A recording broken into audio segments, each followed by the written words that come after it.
This is the X-Zone Broadcast Network, broadcasting worldwide on broadcast affiliates and satellite program providers, including CNN Broadcast Network, Sirius Satellite Network, Star Media, Good News Radio Network, Angel Broadcast Network, Wiki Broadcast Network, and WPBN TV. For more information on the X-Zone Broadcast Network, visit us at www.xzbn.net.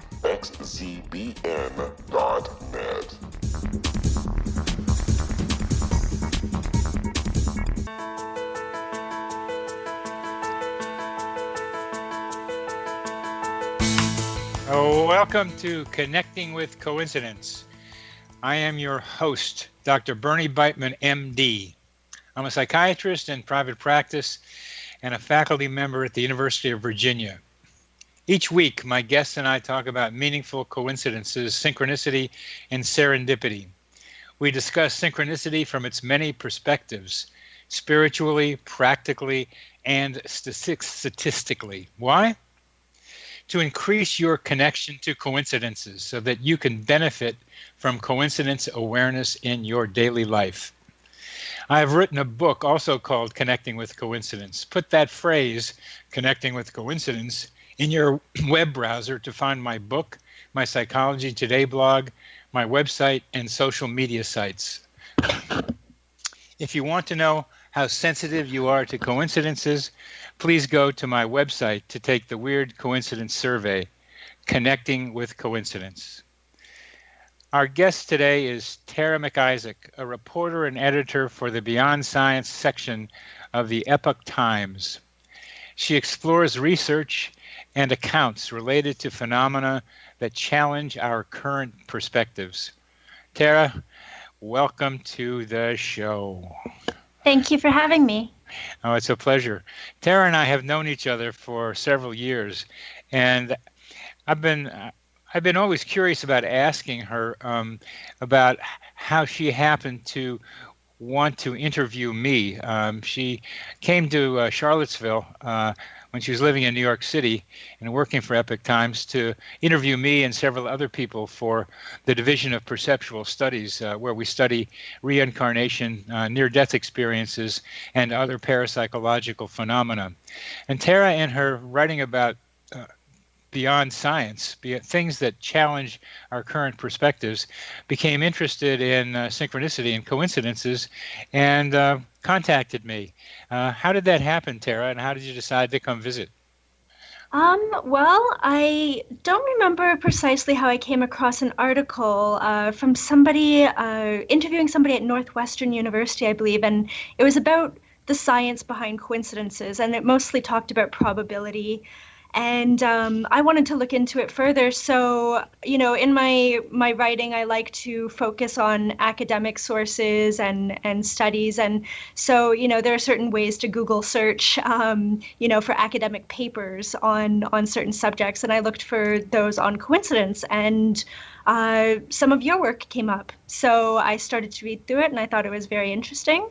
And I was happy to interview you about it. And then, from there on, I really appreciated you always came to me and asked me what I thought about some of the coincidences and the work you were doing. And, from there on, that's just how it progressed.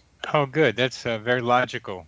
And since then, we've written a few things together for Psychology Today blogs and followed each other's work and try to help each other, trying to figure out what we're doing with all this weird science sort of things. And you've had some coincidences in your life that have been meaningful to you.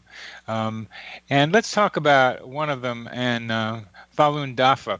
And before you tell us the coincidences about the book in Australia, would you tell our audience a little bit about Falun Dafa? Yeah, Falun Dafa is a meditation practice that I do. I've been doing it for several years, and it started in China although it's persecuted in China, and it has been for a long time, especially strongly starting in 1999. And so a lot of practitioners there were put in forced labor camps and just horrible, horrible stuff around that. But the practice itself is really beautiful. It's based on truthfulness, compassion, and tolerance. It involves slow, meditative, physical exercises like Tai Chi, sort of. And it also involves reading a book called Xuan Falun, which teaches those three main principles: truthfulness, compassion, and tolerance. Beautiful. So you were interested and were in Australia. Tell us what happened. So I had done the practice a little bit. I heard about it from a friend, and when I was in university, there was a club, so I did the meditation a bit. But when I was in Australia, I was living there for a little bit, and I was just really starting to look for one spiritual path. I was doing a lot of spending time alone in the woods and sort of, spiritual seeking kind of thing there. And I thought of Falun Dafa again, and I really wanted to read the book because I never had before, and I just felt like that could be the path for me. And I settled in a small town called Denmark in Western Australia just because I was looking for a place with a decent surf spot, and it had kind of a cute feel. It's a town of about 2,000 people. And I ended up getting a job at a pizza shop there. This man, Tim, and his wife, Tracy, they kind of took me in. They gave me a place to stay and everything too, and a job at their shop. And my first day of work there, I walked in, and my coworker there brought in Falun Dafa flyers, and I just thought it was really great because I was looking for Falun Dafa, and it turns out her mother was the only practitioner of Falun Dafa in town. And I mean, this is sort of small town Western Australia. There isn't a whole lot around either, not a lot of big cities. I mean, there's Perth on the west coast, but that was quite far away, so there aren't really a lot of practitioners even in the whole region. So the coincidence really struck me. She was able to give me the book the next day, that when I was really looking for it, there it was. I mean, the one practitioner within a certain area happened to have a strong connection to the place that I was working. She used to work there herself. How have you thought about explaining that one? I guess as somebody who is spiritual and who believes that there is more than just, sort of the materialist perspective, I believe because I wanted to find it, that I was helped to find it, you could say. What about the idea of human GPS, that the part of the help involved you helping yourself? Yeah. There's the idea that, if you're looking for something, you'll find it. And, you and I have discussed a little bit, even though I do have the spiritual perspective, certainly in my writing, I really try to just look at the science that's there and try and look at how science explains these things. And, you and I have talked a little bit about this human GPS capability, where it kind of seems like people are able to find things using some sixth sense. So that doesn't necessarily have to be something woo-woo. It could really be, different receptors in our brain that we haven't discovered yet, different kinds of information that we're able to pick up on that we just haven't come to understand yet. Well, since we've talked, I tend to now see it's a collaborative effort between spiritual guides and our own internal capacity. Yeah, definitely. I guess on some level, there's this idea that there could be different energies that we pick up on too, and because I was seeking it, I was able to tap into that and find the book that I was looking for. But also there is some guidance too. I think we make a kind of Cartesian dichotomy between our own, let's say, untapped human potentials, at least for most of us, like the ability to find our way to places that we don't know that we need to be without knowing how we got there, an intuitive guide that gets us there. And I think that intuition, that what we mean by intuition is fairly complicated, but I've come to think of it more as the spiritual around us combining with the potentials within us to partner to create the outcome that we're looking for. Yeah, certainly. I think, from the spiritual perspective, if there are forces or beings guiding us, I think that we have to be receptive to that and to listen to it too. That's part of it. And listen to it, and I think I don't know. I'm just getting lately to thinking that we can listen to the spiritual guides, we can listen to our own internal guides, and after a while, those two ideas begin to merge with each other. It's a way of increasing one's spiritual development by recognizing that we're in partnership inside and outside. We're in partnership with spiritual guides around us. Yeah, bringing up the idea of spiritual development through coincidences. I think that as a spiritual person, I treat a lot of coincidences in my life as opportunities. I guess a lot of people see them sort of as signposts or something like that, and I kind of think that things happen for a reason. So when a coincidence happens, it can kind of help me look within and see, if this is something that I have to consider. It can be an opportunity to develop further. And there are a lot of benefits in terms of developing yourself spiritually as a person through coincidences. It can help people reaffirm their own beliefs, but also expand their ideas to other beliefs. I've studied.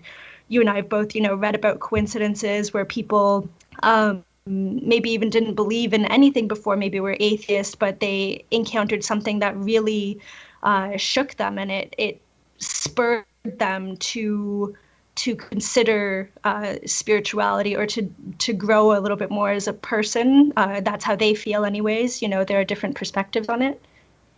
Yeah, it's both those. Increase their spirituality, increase their sense that there are other entities, minds, guides around us that are discarnate, that aren't other people, and that we can use that experience to expand our own potentials, our own interpersonal potentials.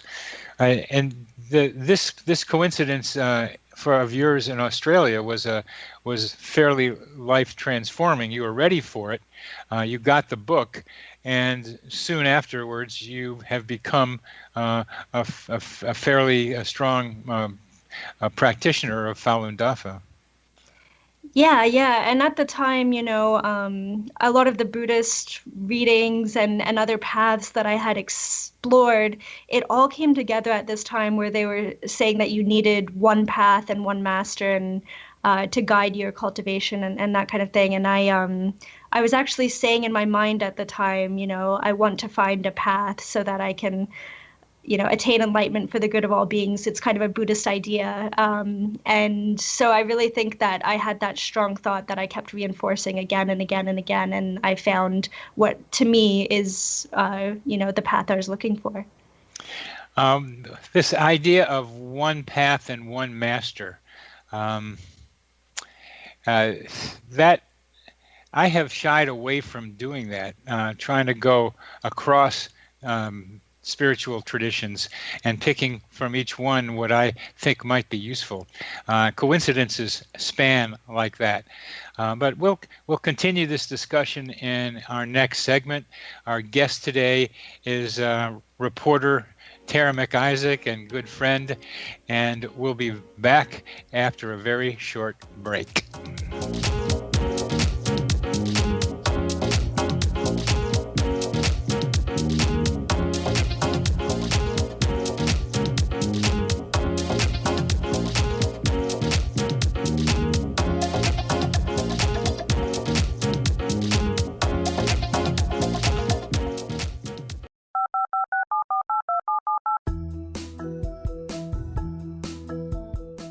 Did you know that when you're on the road with limited data or Wi-Fi, you can still listen to the X-Zone Radio Show with Rob McConnell, The Science of Magic with Gwilda Wiyaka, X-1, Dimension X, Space Patrol, and every minute of the X-Zone Broadcast Network by calling 213-401-0080, courtesy of Audio Now. No smartphone, app, or internet needed. It saves your data plan and it's free if you have unlimited minutes. Call 213-401-0080 to listen on any phone, anytime, anywhere. Remember 213-401-0080 for the best of the paranormal, parapsychology, and sci-fi radio programming anywhere, 24/7, 365. This is the X-Zone Broadcast Network, broadcasting worldwide on broadcast affiliates and satellite program providers, including CNN Broadcast Network, Sirius Satellite Network, Star Media, Good News Radio Network, Angel Broadcast Network, Wiki Broadcast Network, and WPBN TV. For more information on the X-Zone Broadcast Network, visit us at www.xzbn.net.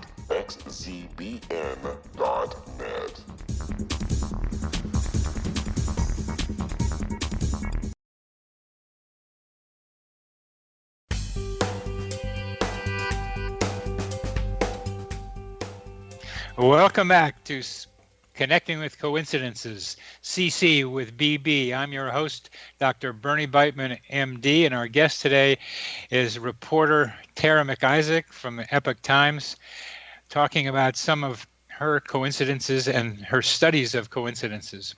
Tara, you've written an article recently on condolence coincidences.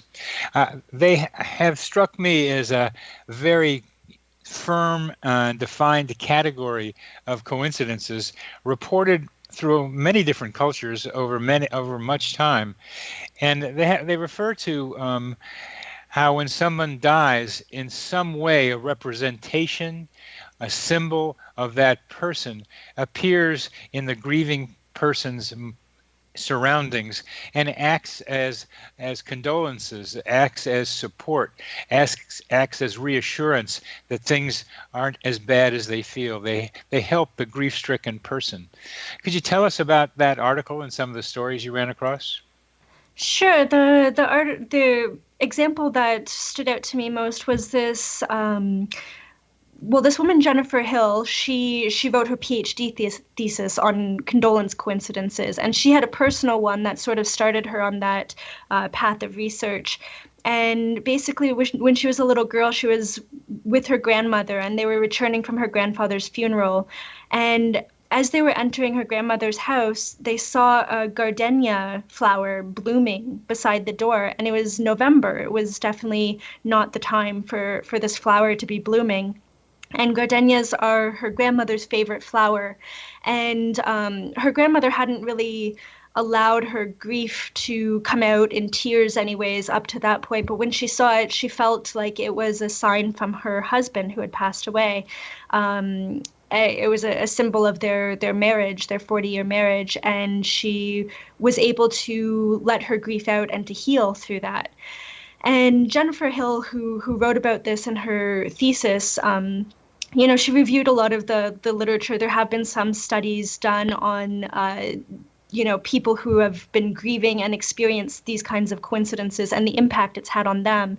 And one thing I liked about Jennifer Hill's paper, she looked at the meaningfulness to the people who experience these coincidences. It's not, it's not all about proving that somebody from the afterlife sent a message, although that's the question that kind of, is in the background tantalizing us. What's behind this? Is it really somebody sending you a message? But the fact is that it really can help people heal. When they see those things, they feel connected to the person who's passed. They feel often a sense of peace and love. And it has spurred the spiritual development we've talked a little bit about, where For some people, it confirms to them that there is an afterlife, or that there is some benevolent, intelligence trying to give them some comfort, because these coincidences just don't seem to follow the normal rationale of life, like a flower blooming in November when it shouldn't be at precisely the time that somebody needs to see it to help them. Yeah, very good. Very good. You've also noticed that birds play a role in condolence coincidences. Tell us what you've seen there. Yeah. Well, I had looked through a list that you had compiled, over the years. You could collect some coincidence stories. And then I also read this PhD thesis, and I saw some examples in other places as I was doing my research. And it just struck me that almost all of them were about birds. Obviously, that flower one is not, they're not all about birds, but a lot of them had to do with for example, this one woman, after her husband died, she was closing up her house for the last time, the family home, and a bird flew in and flew up to the bedroom. And for her, it was a sign that her husband was, saying goodbye at that moment, telling her to, go on with her life. And yeah, the birds. For example, there was the Orlando nightclub shooting. Yeah. And then there were 49 birds exactly appearing overhead when they were giving a service for the 49 victims. And that coincidence really struck people. And again, it's about the meaning that it has for people. A lot of people reported after seeing that they felt healed, that it gave them comfort as they were mourning the victims. And so anyways, I just was struck about the birds. So it kind of made me think, is that a coincidence that it's all these bird coincidences? Is there something behind it? Do birds have some special place in this phenomenon? Yeah, Alfred Hitchcock had a movie called The Birds, where the birds were malevolent, attacking people in a horde or in a group. But here it's sometimes movies tend to take the positive and switch them into negative, just almost emphasizes that there is still some coordination around. And in this case, with the 49 birds and the 49 deaths at the Orlando nightclub, it makes you wonder how that happens. As you say, it ends up being what it means. Even statisticians, some of them, like David Hand, will say, well, it's still probability. You can explain it statistically. That is a very low probability event, 49 and 49, right when the service is going on to memorialize the dead. That's a very low probability. But he even says, well, you got to do meaning sometimes. But how do you talk about a little bit how probability and explanation work on that story? Well, the way I would see it is, in terms of probability, you could say that there are a lot of funeral services where there are birds overhead and nobody counts them. And, it's just the fact that somebody looked for a coincidence to a certain degree. And so there's the law of very large numbers, which is usually what statisticians use to dismiss, I guess, the more mystical explanation of coincidences, to say that it's just that things happen all the time and there are just gazillions of events every day. So it's natural that one in a gazillion events is going to be very surprising and strange. And because of perhaps, the media, and we're more connected today, these stories are more likely to be shared. So we see them. Even something that makes us want to say, whoa, what are the chances? That's so low probability. If you look at the grander scheme of things, a statistician might argue that it is actually probable that will happen. But the fun thing for me in any of these is not that it happens only 49 and 49, but that somebody looked up and took the picture. That's a key variable in there. It's almost like quantum observation. It didn't happen. It's a waveform until you look at it, and then it makes it a particle. It makes it a wave into the wave becomes collapsed into something more solid. And that's what this reminds me of. It could have happened, and maybe happens a lot, but you needed to have someone willing to look, and how that person decides to look right at that moment becomes part of the equation and lowers the probability, I think. Exactly. Yeah. Yeah, you're right with that. I mean, if I had taken a photo there, I probably wouldn't have counted the birds. But this photographer decided to, and that became something.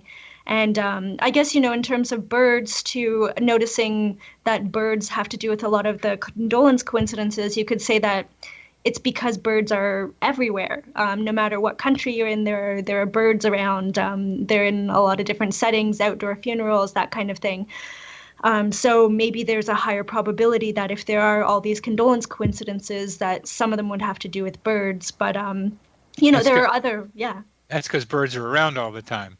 I read a funny one about a rabbi who had been feeding ducks at a pond on a regular basis, and the ducks were in a fence behind the pond, and at the funeral march went near the pond, and the ducks got out in a row and followed the funeral to wherever it was going.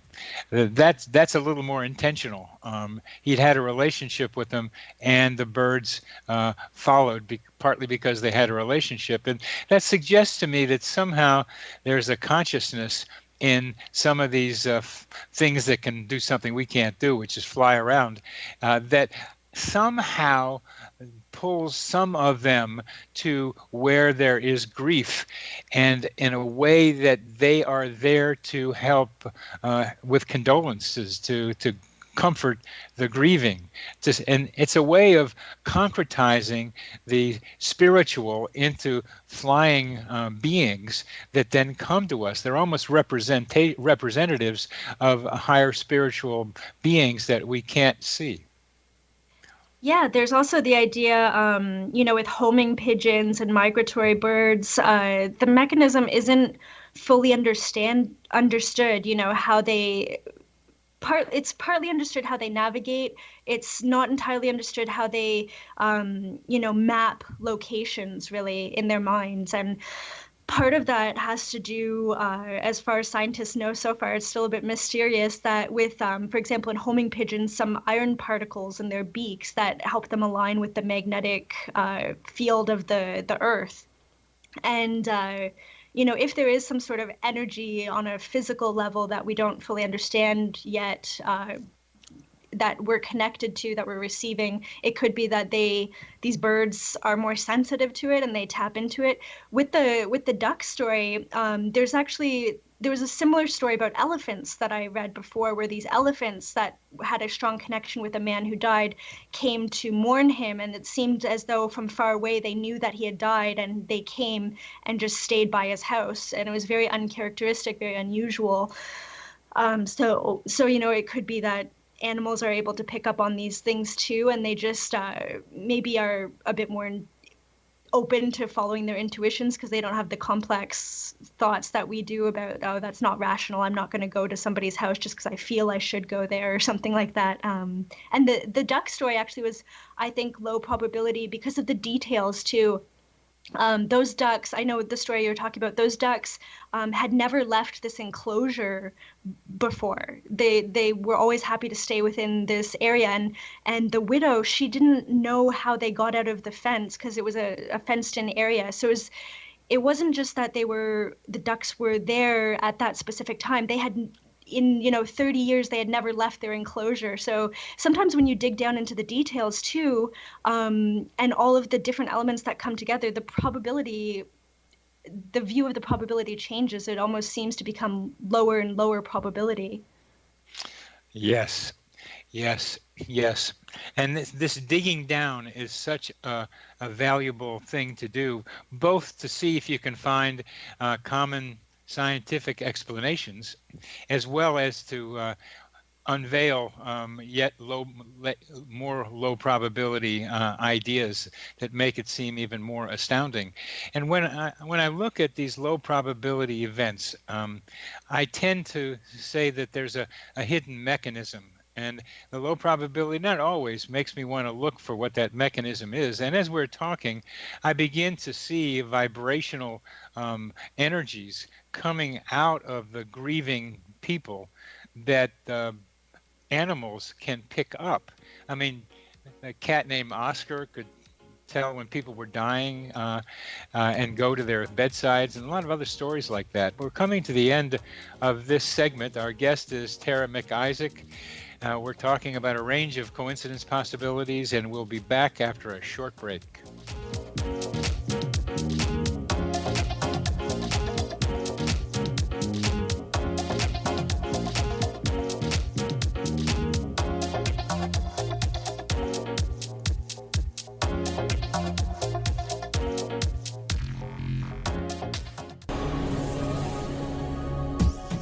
This is the X-Zone Broadcast Network, broadcasting worldwide on broadcast affiliates and satellite program providers, including CNN Broadcast Network, Sirius Satellite Network, Star Media, Good News Radio Network, Angel Broadcast Network, Wiki Broadcast Network, and WPBN TV. For more information on the X-Zone Broadcast Network, visit us at www.xzbn.net.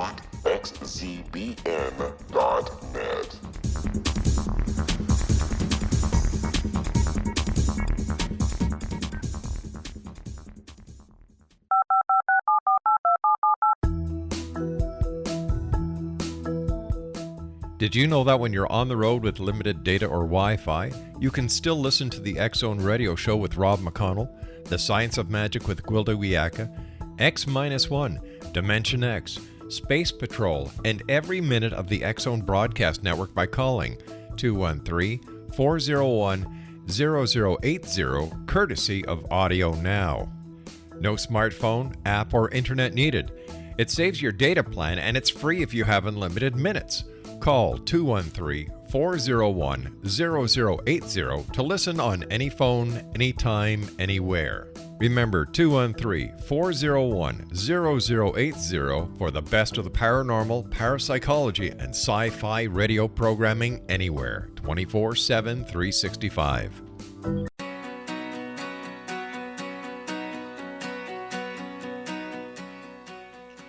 Welcome back to CC with BB, Connecting with Coincidence. I'm your host, Dr. Bernie Beitman, MD. Our guest is reporter and friend of mine, Tara MacIsaac. We even have talked about doing a book together, and who knows if that will happen. So I will now present Tara with a coincidence of mine that made me think I was living in the Matrix. I like to go to Five Rhythms dance, and I go maybe 3 or 4 times a week. Five Rhythms was invented by Gabriel Roth, a New York dancer who showed us ways in which we could dance rather than simply sit. It's a kind of a meditation in motion that gets you into your body, and the key things are your feet and the rhythm. And the idea behind it is to be able to become the music, and you lose your sense of self. That same idea of a lot of meditative and spiritual paths is the ego disappears and you become part of what's going on. And the music tends to be something I tune into more and more, so I know what's coming. And I love when other people are doing that, and I can dance with other people who are doing it. It kind of seems to get me tuned in to the rhythms and the music happening in regular everyday life, where I think there are lots of rhythms that we can tune into through our intuition, through our bodies, through our emotion, through who knows what to call it. And those rhythms help us decide where to go and what to do. So this last Tuesday, I got out of my car to go get a parking sticker from the meter. You have to put a credit card in to get your time. And as I was about to put my card in, a woman said, "Hey, look, there is a sticker here that will allow you to stay until 8 o'clock." And it was about 6:30, and I was planning to stay till about 8:30. but it said about 8:06 is when the thing ran out. So what would somebody have done of purchased one of these parking stickers for an hour and a half and then just left it there? That's kind of strange, but I didn't think about it. I said, no, I'm going to go for 2 hours. I don't need that. So I spent my $6 on the parking meter and put my sticker on my dashboard and went in. And didn't think about it any. But then it got to be about close to time for dance to end. And usually they have a meeting afterwards, hold hands and talk about stuff. It's really beautiful. But I felt the urge to leave. I just felt an urge to leave. I needed to go shopping for doing some Thanksgiving cooking. But I just felt a strong urge to leave. And I got to my car and looked at my watch, my clock on my car, and it was 8:04. It was 2 minutes before that sticker, that free sticker would have worked for me. I wondered about that. Here I got a hint that told me that I was going to stay there for this particular amount of time, or at least I could be staying for that amount of time, and I probably would, but I didn't think so. I rationally overrode it, but intuitively I came out right about the time that the parking sticker time ran out. So I started thinking about that a little bit more, and that maybe when I was at dance, my intuition told me to go to my car so that I could prove to myself that the sticker was the free sticker was the one that I should have taken. So in a way to confirm a kind of low probability event. But so you have to look at what the details are that and your own intentions, because I like seeing coincidences that maybe I created it. But then I thought again, it was really the right time for me to leave. I needed to go shopping. That somehow that free parking sticker was telling me it knew, and I may as well take the hint. So here was something coming out of what I would call the matrix, out of someplace, a hint, almost like an Easter egg hunt, looking for something in the forest and looking for clues. Here was a clue about something, and I didn't take it. How many clues don't we take? Lots of them. What do you think of this one, Tara? Yeah, I like the way that you thought of it. As you're explaining it, I was kind of thinking too, when you saw that the time on that free sticker, it could have seeped into your, subconscious or your unconscious mind. And then it just kind of made you think, okay, I'm going to leave now for whatever reason. It could be to almost create a coincidence that would, tailor to this enjoyment that you get from seeing coincidences, or I don't know. It if you do take it as a sign that was the amount of time you should have stayed there. I think that we have these things a lot in life where it seems like things are going away you don't want. You have some circumstance where you have to leave work early and you're kind of annoyed about it or something, and then it actually ends up being for the better because you needed to actually get something done, and everything works out in the long run anyways. So yeah, it's kind of hard to say with a situation like that. It could be that it did seep into your subconscious, and you kind of on some level just decided at that time, oh, I should go. But it could have been a sign to, maybe in the future when you see something like that, you'll think, is that a good time to leave? Maybe that is a good time. Hey, you're right, that is a good time. I'll take that sticker, Yeah, and it's not just the sticker. I keep it in my car now just to remind me of it. It's just that when a low probability event appears, this was a low probability event. Somebody bought it and then left, and this other person didn't need it, and so she offered it to me. The timing was exquisite for this. The other person had seen it, didn't want it, and was offering it to me right when I was going to to purchase my own. It's a very low probability set of sequences. Again, statisticians aside, and what it taught me and teaches me as we're talking about it is that I will again experience low probability events, and they will walk by me. They will be there with me, and I need to be able to know when to grab them and when not to. I think sometimes uh, grabbing these low probability events may cause trouble too. So how do you know when to do it? And you have to make the decision in the instant.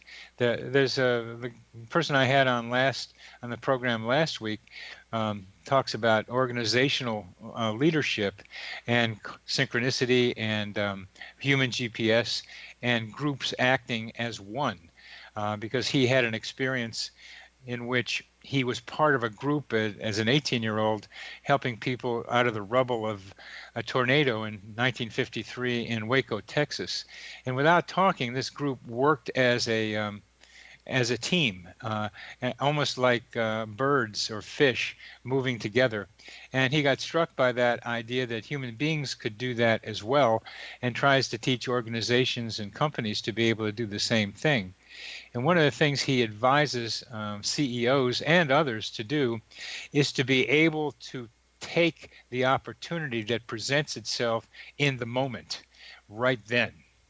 He was in an airport in Chicago's O'Hare Airport, and saw a woman, and she was out walking past him, and he ran and got to her, and started talking with her, and somehow he knew she was right for him, and they were married for 20 years afterwards, and helped each other a great deal in their lives. He learned to be able to seize the moment.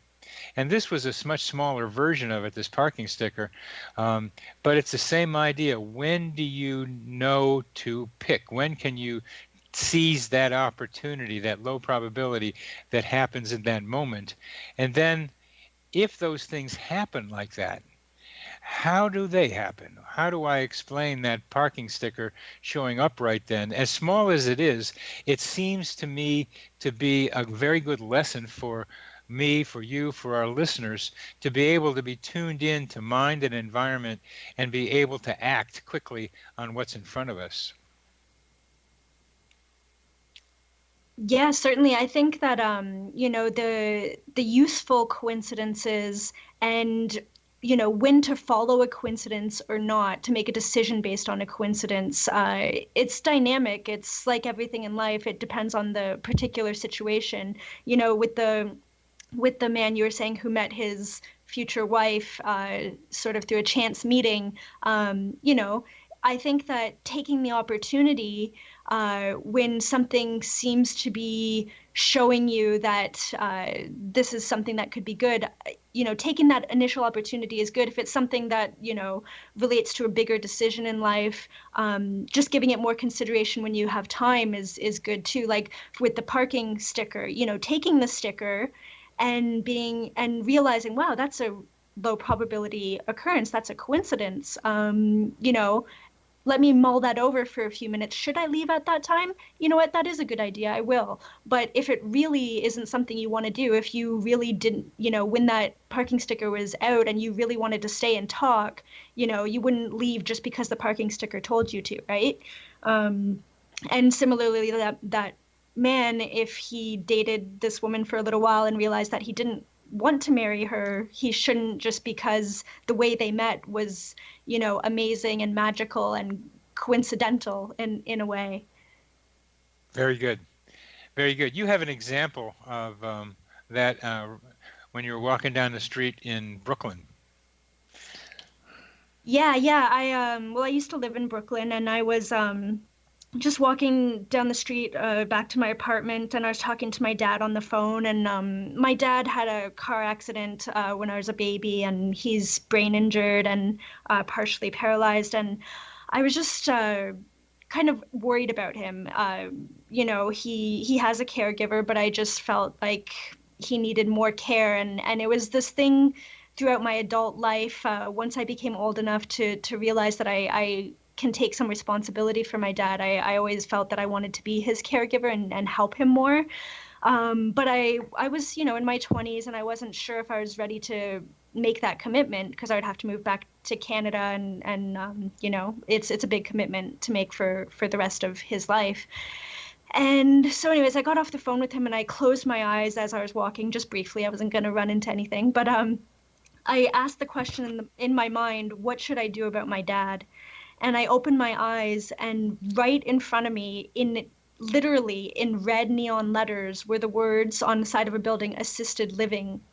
And when you see assisted living facilities, usually they don't have red neon signs with those words. It was right in front of my eyes. It just seemed like a direct answer. So that made me think, well, is that the answer? Maybe I can't commit. I was very nomadic in my 20s, especially. I was here, there. Maybe I couldn't commit to staying in one place and being a caregiver. And I considered that possibility, but in the end, I realized that it wasn't the right choice for us. And I have decided to be my father's caregiver, and I am now more stable, and he's going to be moving in with me soon. But that was an example of it was, to me, very low probability. I mean, you don't see that kind of sign just anywhere. And the fact that as soon as I opened my eyes after asking that question, it was right in my face.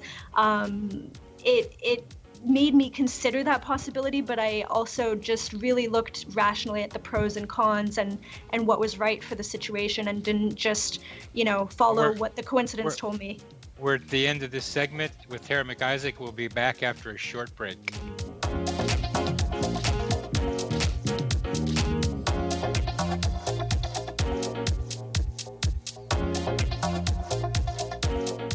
The Earth is under ever-increasing pressure from untenable lifestyles and growing populations. Yet, viable answers seem in short supply. What if I told you there's an ancient form that can empower you to take charge of your life? What if your entire family could be enfolded and supported by life itself, finding safe passage through challenging times? I'm Gwilda Wiyaka, founder and director of Path Home Shamanic Art School, with great news: an upcoming series of leading-edge online affordable classes based in an ancient form of shamanism, easily learned and used by your entire family. Galactic Shamanism, Art of the Ancients, Key to Tomorrow are a series of online adult and children's lessons instructing your entire family on natural law, how to cooperate with and be supported by the powers of the universe. Visit findyourpathhome.com to find these unique and powerful classes. This is the X-Zone Broadcast Network, broadcasting worldwide on broadcast affiliates and satellite program providers, including CNN Broadcast Network, Sirius Satellite Network, Star Media, Good News Radio Network, Angel Broadcast Network, Wiki Broadcast Network, and WPBN TV. For more information on the X-Zone Broadcast Network, visit us at www.xzbn.net.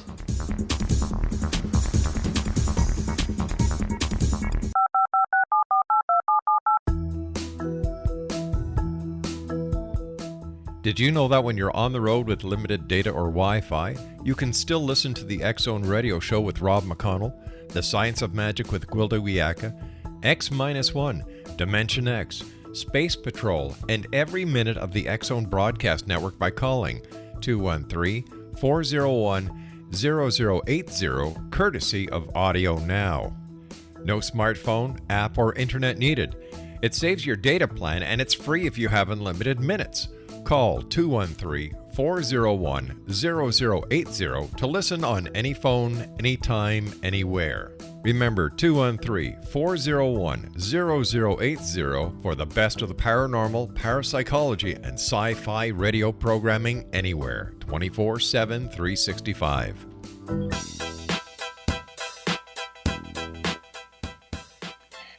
Welcome back to CC with BB, Connecting with Coincidence with Dr. Bernie Beitman, MD. I'm your host, and I'm with my good friend and colleague and reporter for Epoch Times, Tara MacIsaac. Tara, there's a bunch of things that we've gone through in our discussions, talking about how to categorize coincidences, how to explain them, and how to use them as part of an effort to develop a discipline called coincidence studies. And I keep working on this idea and have gotten more now into looking at coincidence awareness as a path towards spiritual development, which can be part of any spiritual guideline or way. And that's where staying with one master and one method is something that I've tended not to do. When I've written about psychotherapy, I tended not to look at become a member of a particular school, but to see what's common among all of them. And I'm trying to see how synchronicity awareness, coincidence awareness can fit in with other schools of spiritual development. It's part of what I'm working on right now. What do you think of that? Yeah, I mean, I looked at a lot of different schools and ways of thinking before I decided on one path. I mean, that's just my approach. Everybody's welcome to their own, of course. And yeah, I think that there are benefits to understanding how different traditions view these kinds of things. I mean, in all of my work, I really like to look at knowledge and wisdom, I would say, that's been passed down through antiquity, through all of human history. I mean, I think that generally speaking, the modern viewpoint often dismisses as sort of backwards or, intangible, the ideas of the past. But I think that there's a lot to be said about that, and that's how people existed and understood their surroundings and survived for thousands of years. And I think a lot of what you're doing with coincidence studies, it's helping modern people put it into a scientific context. I really liked that about your approach, that it always seemed very grounded and serious-minded in a way that can appeal sort of to the modern mindset. But it also respects different traditions from the past and what they have to teach us. And I think it's important to take the ancient knowledge and ways of viewing the world and to just see what merit it has, and think about it with what we currently know. It's not about going back to the past, but it's taking the perspectives we have now, what we've learned as human beings, and sort of reincorporating parts of it and just looking at it more holistically to understand, life, coincidences, what it means to be a conscious living being. Very good, very good. And let me give you a specific example of what I mean about connecting up coincidence awareness and spirituality. One of the ancient wisdom outcomes is getting to the here and now. Ram Dass did a book, Be Here Now, but all kinds of meditative practices, mystical experiences get us into the eternal now that goes on for infinity and for eternity. It's really hard to be in that moment, but once you get into that moment of now, it expands forever.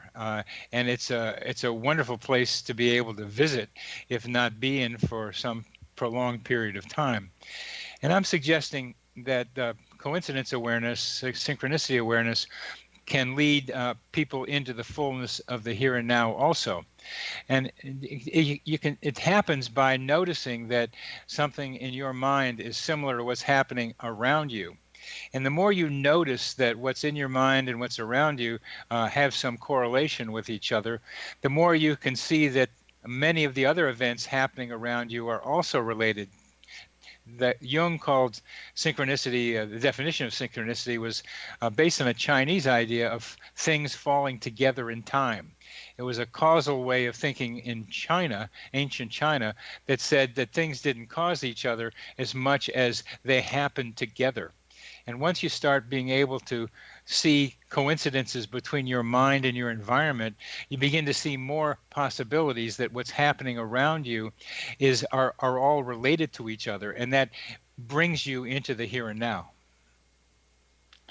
Yeah, I think, not to get too technical, but quantum physics, I know that that's appealed a lot to describe things that we don't understand yet, just because it's so revolutionary in how we understand reality. But,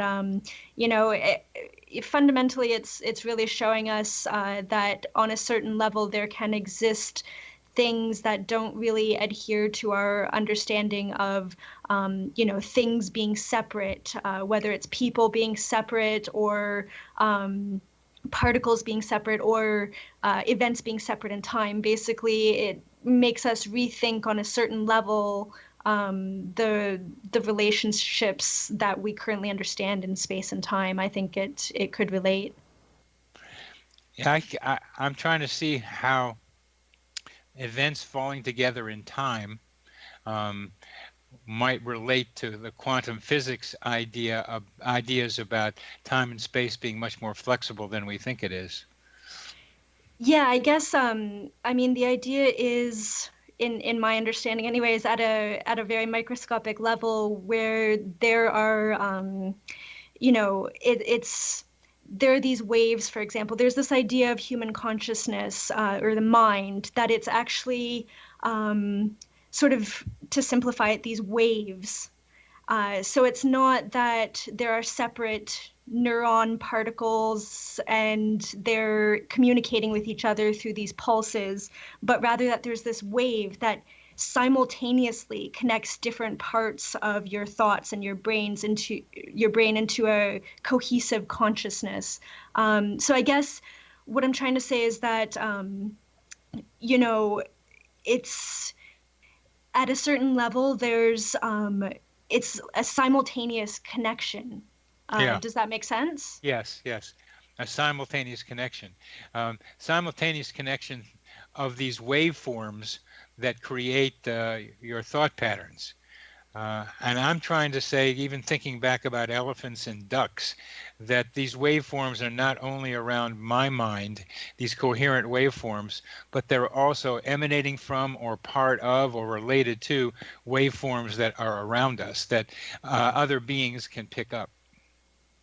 Yes, exactly. One of the theorists that I've been looking at, he's from the Netherlands. I think his name is pronounced Dirk Meyer. But he talks about our brain having receptors that we obviously don't quite understand yet, although we're getting there, that can pick up on wave information. That's not only your personal thoughts are represented as waves, but you pick up on wave information from different frequencies in the universe, in the world, and he thinks of a sort of a world consciousness in that sense. Like you do have your own contained field sort of these waves, but they interact with waves from outside of you, and that's how we pick up on information that we don't we can't really explain how we know it, that kind of thing. You're talking about telepathy, for example. Yeah, it can explain a lot of those kinds of things. Obviously, this is theoretical quantum physics, but it's interesting to look at these ideas and to explore them further as we continue to grasp these things more. Well, that's very consistent with my psychosphere ideas. I don't know that you've told me about this guy. You told me about the Russian researcher, but I don't know if you sent me something about him. So you can please do that, because the receptors and waveforms are fundamental to the way I see all this. See our ability to pick up telepathic information, pick up clairvoyant, human GPS. These are based on wave receptor concepts. And I look at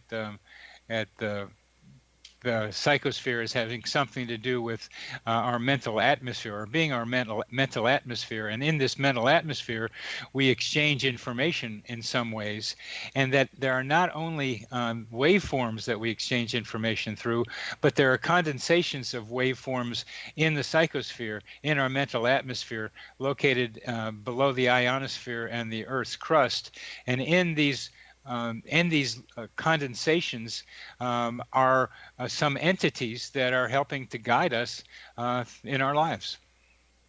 Yeah, I think that a couple of different, quantum ideas that I've researched, one being from Dirk Meyer, and then a more famous one that's been around for a long time by Sir Roger Penrose, who's a famed physicist. Penrose talks more about the receptors, and then Dirkmeyer talks more about the waveforms. They both talk about both aspects, but what you're saying really corresponds to what's being said by some physicists that I've studied and others. Good. I'll have to get that Dirkmeyer reference from you if you haven't said it to me. The idea that we're in an ethereal pool, that we're in kind of an ocean that has lots of waves in it. People know that we are more and more that we're all interconnected, but the question is not whether we're all interconnected. We are. The question is, how are we interconnected? How does it happen that we connect with each other at a distance or even in person? And these are part of the science of the future that I know you've been looking at for a long time in various ways.